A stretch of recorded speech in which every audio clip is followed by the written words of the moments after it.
Saio hau Nafarroako gobernuak diruz lagundu du.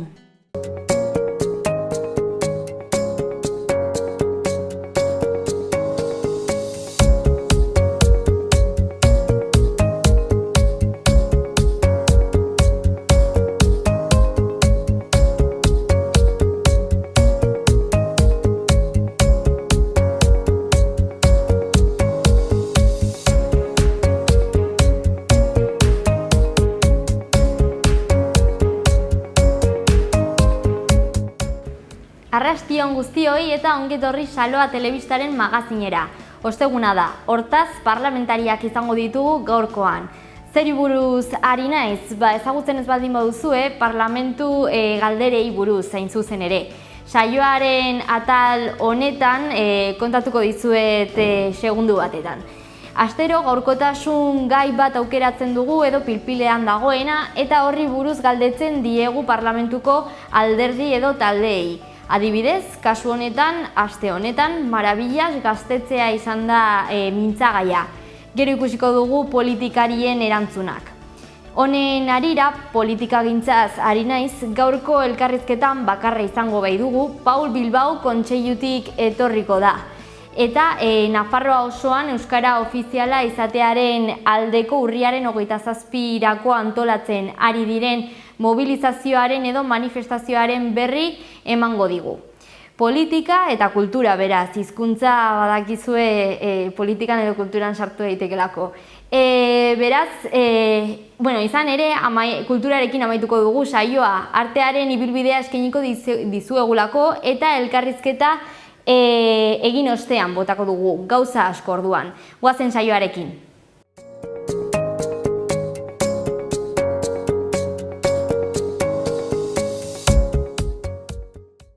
Hogeigarren mendean ibiliko gara gaurkoan.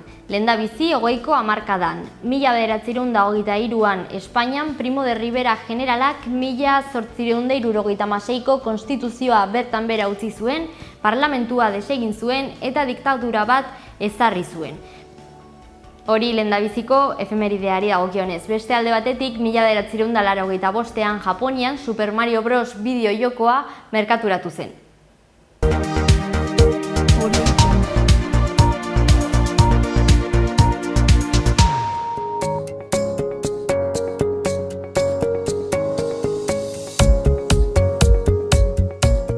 Goazen gaurko titularrekin. Sarrigurengo Instituto Berriaren eraikitze lanen esleipen edo lizitazio iragarkia argitaratu eginda. Eskaintzak gehienez 5,4 milioi eurokoak helduko den urriaren 3 baino lehen aurkeztu behar dira. Legealdiko azken txanpan EH Bildu alderdiak lan eginen du 2019tik aurrera ere aldaketak segi dezaten. Uste du horretarako badela nahikoa babes sozial eta aldaketen sakontzeko beharrezkoa litzateke legealdi honetatik haratago ere joatea. Aldapako San Fermin jaietan alde zaharreko tabernek beranduago itxi ahalko dute. Bereziak direnak goizeko 6ak arte eta arruntak jatetxe eta kafetegiekin batera goizeko 4:00 arte. Nafarroako gobernuak 4.018 milioi eurotan finkatu du 2019rako gastuaren muga, aurten baino 129,2 milioi gehiago. 11 egunez itxitagon ondoren normaltasuna itzuli da gaur Volkswagen enpresara. Itxieraren arrazoia CO2 isuriketa araudi berriari egokitutako motorrak ez zirela iristen edo ailegatzen. Iruñeko udalak 50 eta 60 urtetik gorakoendako ariketa fisikoa protagonista duten jarduerak edo ekintzak antolatu ditu. Esaterako, aerobik, ikeriketa edota yoga ikastaroak. Eskaintza Iruñeko txoko guztietara hedatzen da.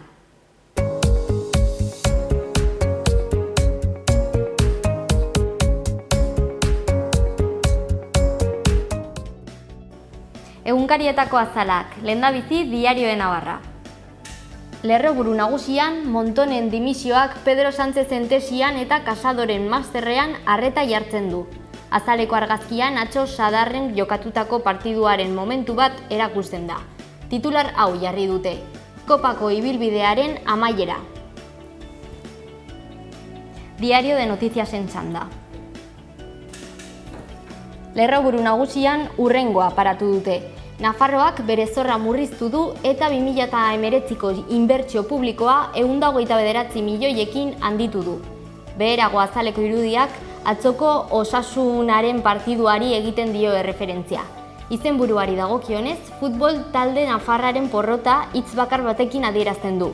Ahulak, hain zuzen ere. Gara egunkaria aztertuko dugu orain.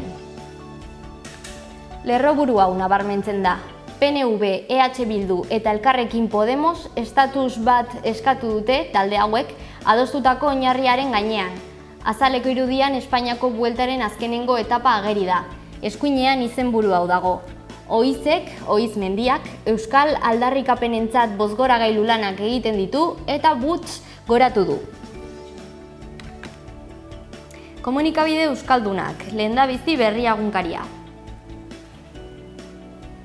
Azaleko argazki nagusian efemeride bat daukagu. Orain dela 20 urte Lizarran ospatutako Lizarrako akordioaren momentu bat erakusten du irudiak. Eta alboan titular honek laguntzen du argazki hori. 20 urte lehen hitzarmen hartatik. Horren azpian lerroburu nagusian, estatutu berria EAJak, Euskal Alderdi Jeltzaleak eta EH Bilduk adostutako edukietan oinarrituko da.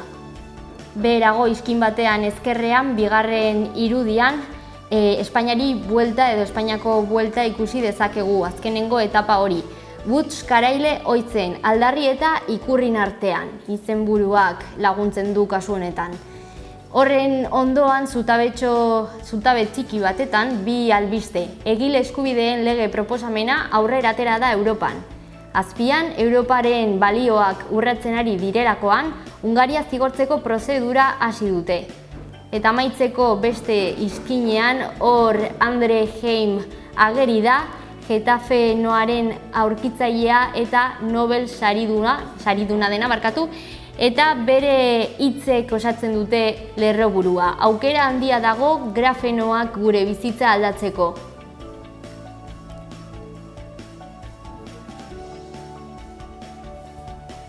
Amaitu dezagun Euskal Herri Erratiko web orriarekin. Lehendabiziko berrian goian ezkerrean Altsasukoak askatzeko eskatuz elkarretaratzea egin dute espetxe aurrean eta hor bideo bat zintzilikatu dute. Ondoan eskuinean saltoki gunea itxiko dute 35 urteren ondoren. Beherago ezkerrera bueltatuz egunerokora itzuli dira Landabengo Volkswagenen. Eta amaitzeko horren azpian beste bi berri. Lehendabizikoan 4.018 milioi euroko gastu muga izanen du gobernuak heldu den urterako. Eta alboan plaza berri bat Iruñeko Alde Zaharrean.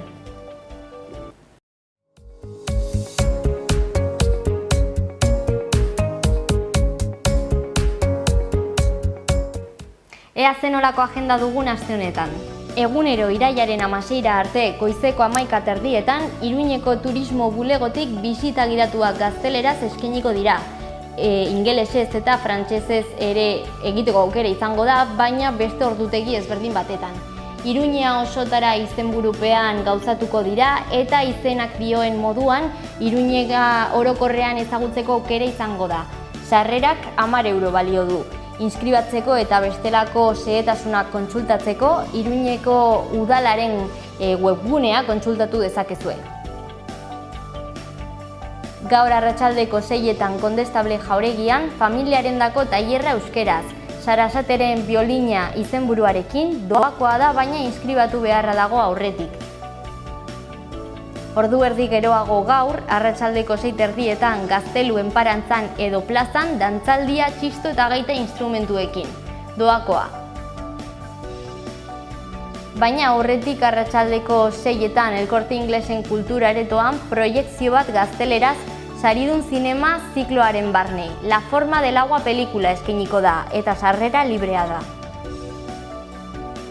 Beste ekitaldi bat gaur, arratsaldeko 8etan, Zaldi Zuriaren txokoan hain zuzen ere. Kontzertua Brick Paco taldearen eskutik, doakoa. Bihar arratsaldeko 7etan Kondestable Jauregitik beste paseo gidatu bat irtengo da gauekoa izango dena eta saguzarrak protagonistak izango dira. Sarrerak 2 euro balio du eta inskribatu beharra dago aurretik. Bukatzeko bihar gaueko 9:00etan Zentral Cafe antzokian kontzertua. Skunk DF eta Vertigo Racing. Sarrerak 13 euro balio du.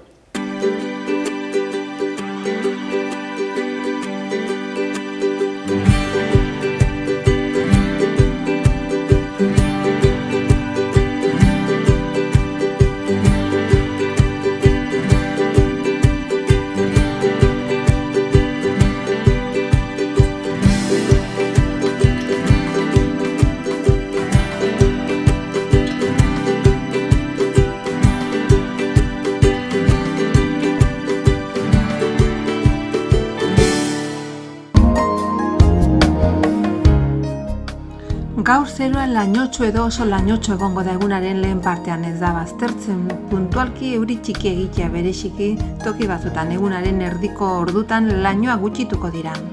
Temperatura maksimoak nahiko edo nabarmen jaitsiko dira.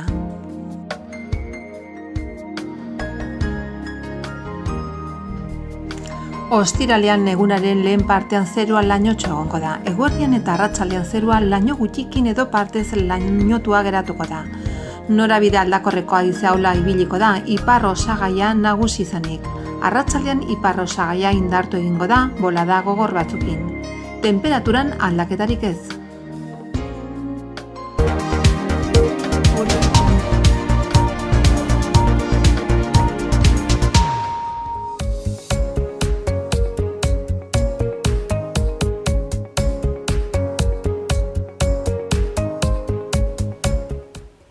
Iruin herriko albisteen txanda. Hasteko Txulapain herria. Txulapain edo Juslapeñan Berriozar herriko udaletxearekin elkarlanean jarduera edo ekintza ezberdinak antolatu dituzte aurtengo ikasturtean zehar burutzeko. Besteak beste, dantza, pintura edo marrazketa, antzerkia edota argazkigintza. Natur eskola ahaztu gabe Berriozarren aurkitzen dena. Izen ematepea irailaren 17an akituko da. Txulapain alde batera utziko dugu eta Noainera joango gara. Irailaren 20an kafe eztabaida bat hartuko du Noainek, edo Noain herriak. Arratsaldeko 5etan izango da Lorenea espazioan eta genero edo sexu indarkeriari buruz hitz egingo da. Gazteleraz gauzatuko da. Uhartearen txanda. Uharten berri hauek ditugu. Ikasturte honetan zehar, kirol ekintza edo jarduerak sustatzeko xedearekin, kirol klubei diru laguntzak eskainiko edo emateko deialdia egin du udalak. Oinarriak, baldintzak eta inprimakiak udalaren webgunean daude. Bestalde ekintza gehiago, baina oraingoak jaiak edo bestak direla eta. Larunbat honetan ospakizunak hasiko dira eta munduko argia elkartea da aurtengo suiziria edo txupinazoa piztuko duen onuraduna. Proposamena aho batez onartu zen Uharteko Kultura Koordinakundetik eta arrazoia taldearen 50. urteurrena eta gazteen aisialdirako edo denbora librerako egindako lan mordoa saritzea. Besteen ondorioz, gainera, festak eta baita oporrak ere, irailaren 13tik herriko liburutegia itxita dago. Honela mantenduko da itxita irailaren 28ra arte, jakin dezazuen. Eta Oltzako zendea ikusiko dugu oraingoan. Oltzako zendeari dagokionez, alor ezberdinetan zentratutako ekintzak edo jarduerak prestatu dira ikasturte honetan burutzeko. Osasuna, euskera, berdintasuna eta bar. Horiek izango dira gaiak eta jarduera mota ezberdinak esan bezala, udalaren webgunean aurkitu daitezkenak.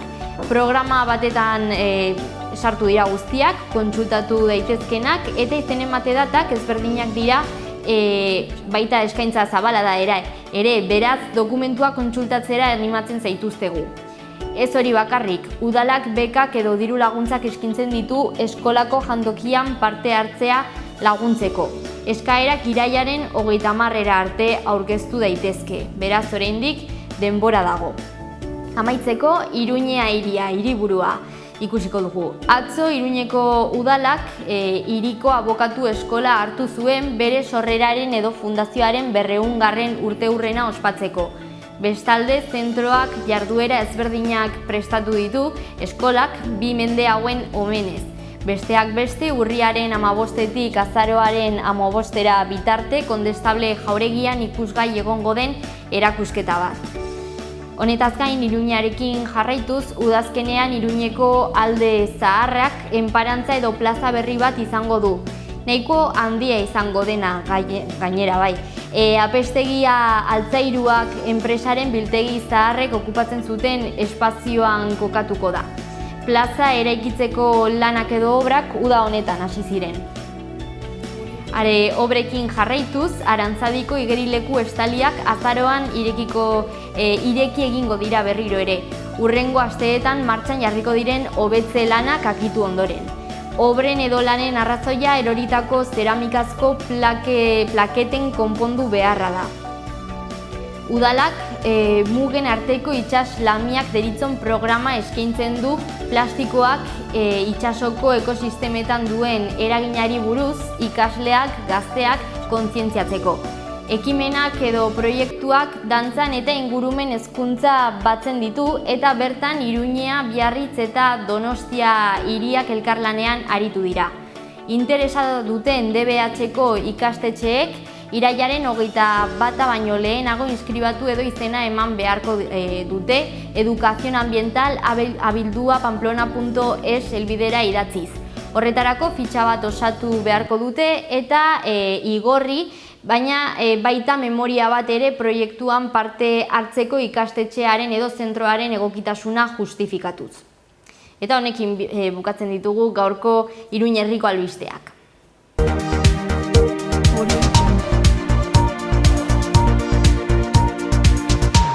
Parlamentuko galderekin jarraituko dugu.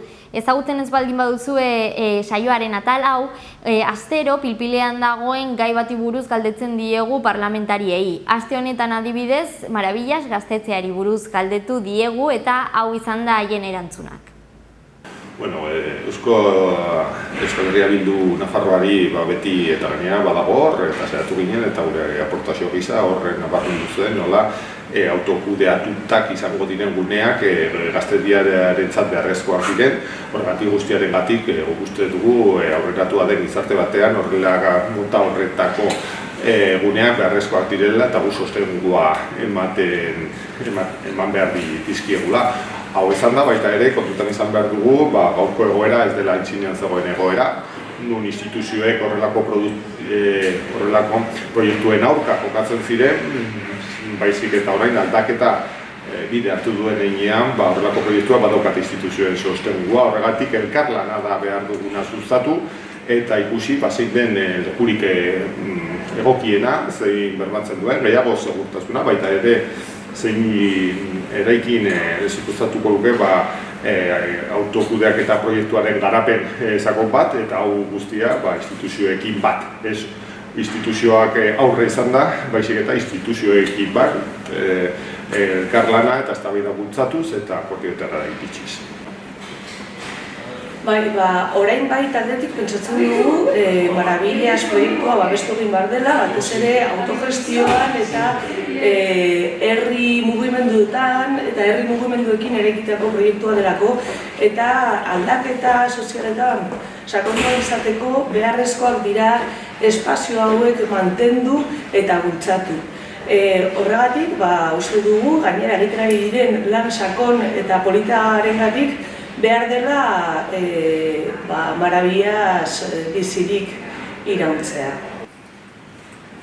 Baina proiekturik baldago.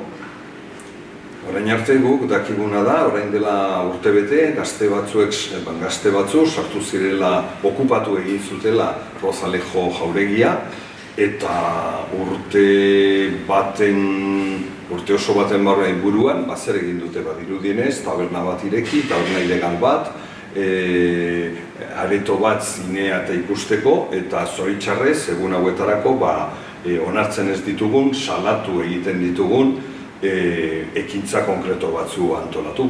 Beraz, guk ez dugu proiekturik ikusten, bene-benetan.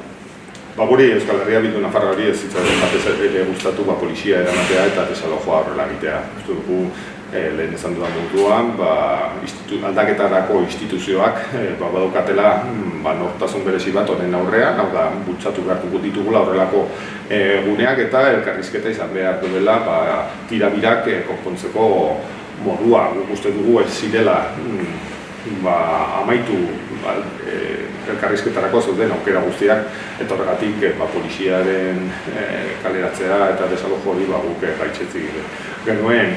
Hau izan da, guk uste dugu elkarrizketa izan behar duela bi aldeetatik, baita ere auzokideak eta Marabillas proiektua aurrera eman nahi duten guztiek eta baita ere instituzioak elkarrizketa bultzatu behar dutela eta akordioetara heldu zeren borondatea egonez bero eraikin aproposa aurkitzeko aukera egongo litzateke eta proiektu hori garatzeko eta bide emango zion bitarteko guztiak zehazteko.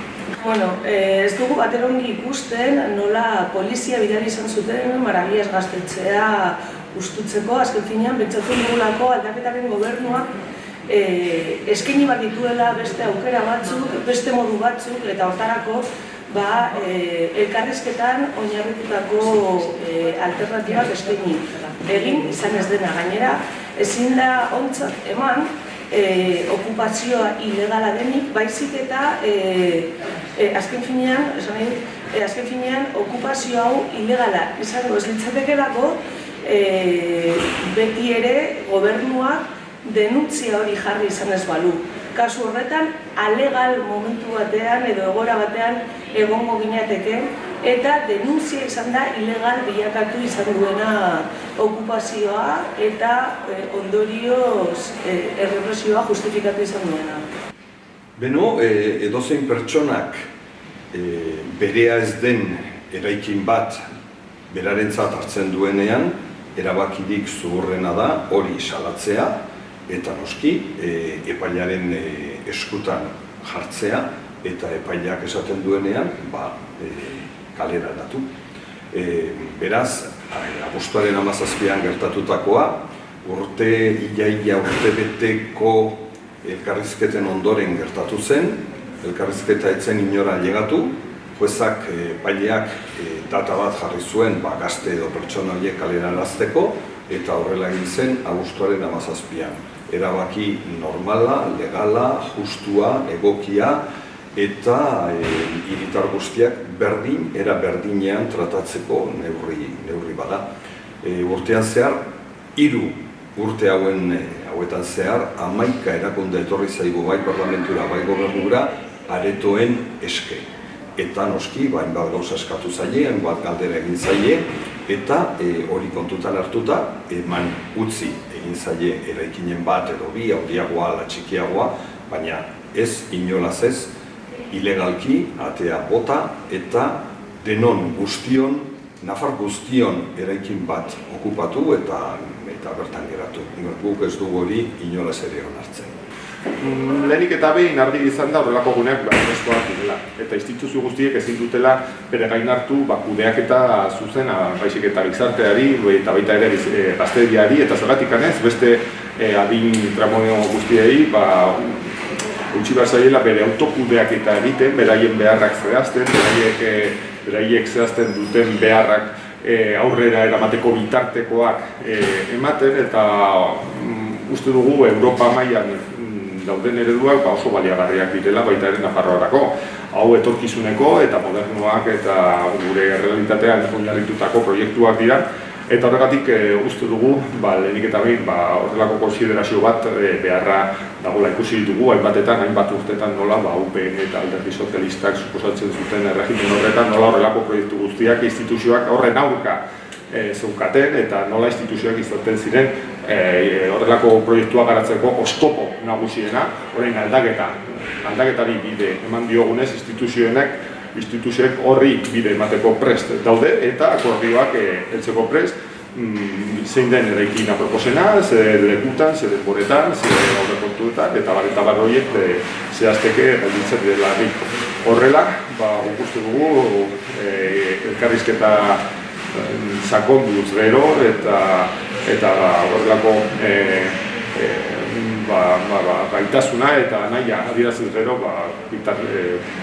amaituko dela guztia helburua betetzen eta instituzioek eta baita ere horrelako ekimenek akordioetara iristeko gaitasun osoa izango dutela eta osatuko. Marabillas taldearekin eta herri mugimenduekin hitz egin, eskaini erabiltzearen sesioa, sesionen uso delakoa, eta mantendu haien autonomia ere errespetatuz. Guk uste dugu, historian zehar, eraldaketa sozial guztiak eman izan direla herri mugimenduetatik. Azken finean, erakundek badute beti muga batzuk, eta orduan muga horiek gainditzeko behar dira herri mugimenduetatik nahi diren aldaketak bultzatu. Ondorioz, askotan, herri mugimendu hauek esaten digutena ez digu gustatuko, baina beste kasutan ere babestuko dituzte haratago joan nahi diren neurrien alde egiteko aukera. Orduan, horren aurrean behar da nola ez espazio hauek mantendu. Guk geroa bain beti esan izan dugu arazo politikoak, elkarrizketa, negoziazio eta akordioaren bitartez konpondu behar direla. Eta Rozalejorekin gauza bera egin zen, okupazio ilegal bat egin zen, gobernua enteratu zenean salatu egin zuen, epailaren aurrean, epaileak erantzun egin zuen, mediazioa martxan abian jartzeko aginduaz, horrela egin zen, mediazio hori etzen inora llegatu, eta momentu konkretu batean epaileak erabaki zuen, bukatutzat batean mediazio hori.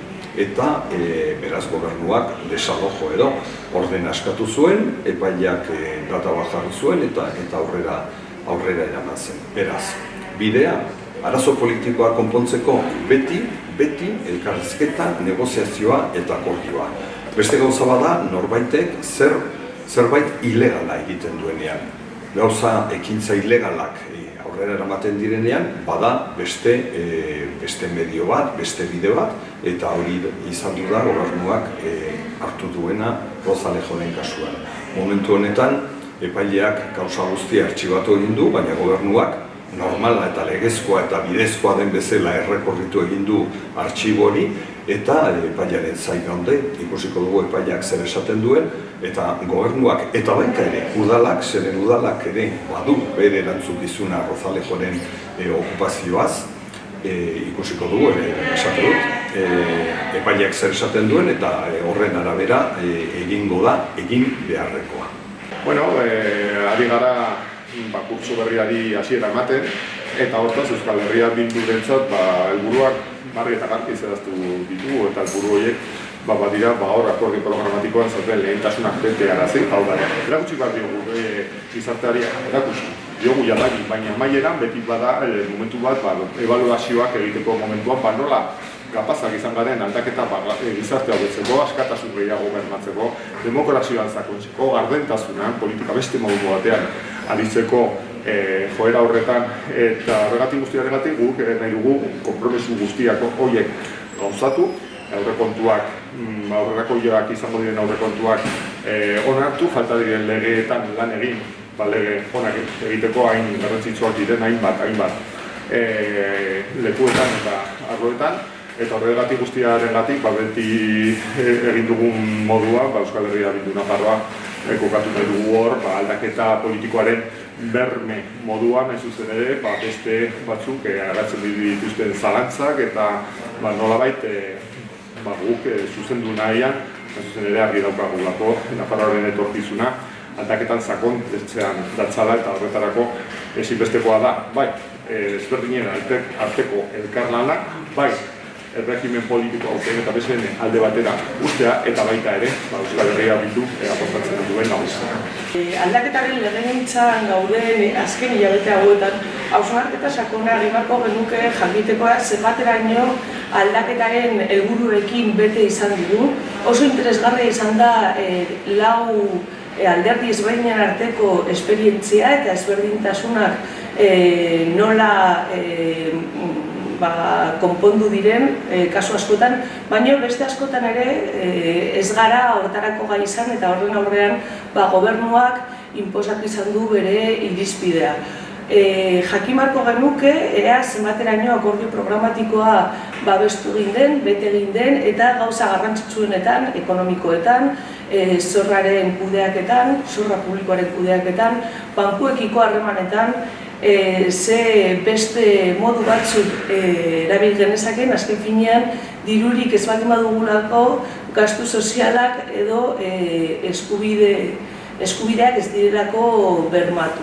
Orduan, honen aurrean, bere gunean aldaketan sinistu izan genuenok, egin beharko genuke hausnarketa hori jakiteko nola datorren legegintzari begira haratago joan ari izan eta nola aldaketan sakondu eta atzera ez bueltatzeko eta batez ere ez emateko bestelako aldaketa batzuk, hau da, geroa bai PSOE eta Podemos dozil batekin. Horren aurrean, jakin beharko genuke, ea ze helburu dituzten alderdi guztiek eta aldez aurretik, hauteskunden aurretik esan zer helburu programatikoak eta norekin, zen gero gertatzen da askotan, nola alderdi ezberdinek erakundetara iristerakoan gauza bat esan eta gero beste gauza bat egin edo zergatik ez erakunde dituzten mugak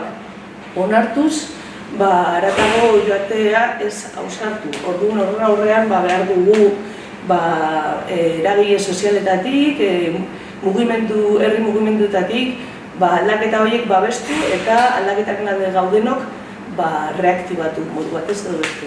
Gaur, irailaren 11, Kataluniako eguna da eta Katalunian diada ospatuko dute. Badaramagu hainbat denbora, hainbat hilabete luzeak Katalunia kontutan edukitzen. Guk geroa bain uste dugu berriz ere, bai Kataluniako arazoa, bai Kataluniako egoera, bai edozen arazo politiko konpontzeko bidea, badakit lelo bera esaten ari naizela gaur ere eta betidanik, arazo politikoa konpontzeko, elkarrizketa, negoziazioa eta akordioa direla. Horretarako noski, bien arteko negoziatu edo elkarrizketa egin nahi dutenen arteko borondate bat, egiazko borondatea behar da, orain arte egon ez dena, behintzat Espainiako gobernutikan, orain arte ikusiko dugu Espainiako gobernuak zer nolako jarrera, egiazko jarrera duen Kataluniarekiko, baina guk noski gehien nahi duguna Kataluniarentzat akordio majoritario bat, bai euren artean, bai katalanen artean, eta noski hori lortu ondoren Espainiako gobernuarekin. Guk ez daukagu besterik esateko Kataluniari buruz. Zergatik argi eta garbi daukagulako, guri elitzaigukelako ez Kataluniako, ez Galiziako, ez Andaluziako gobernuak zerbait esatea Nafarroak Espainiarekiko dugun eta izan nahi dugun harremanetaz. Hori geure erabakia da bakarrik eta gauza bera eramaten dugu Kataluniako kasura.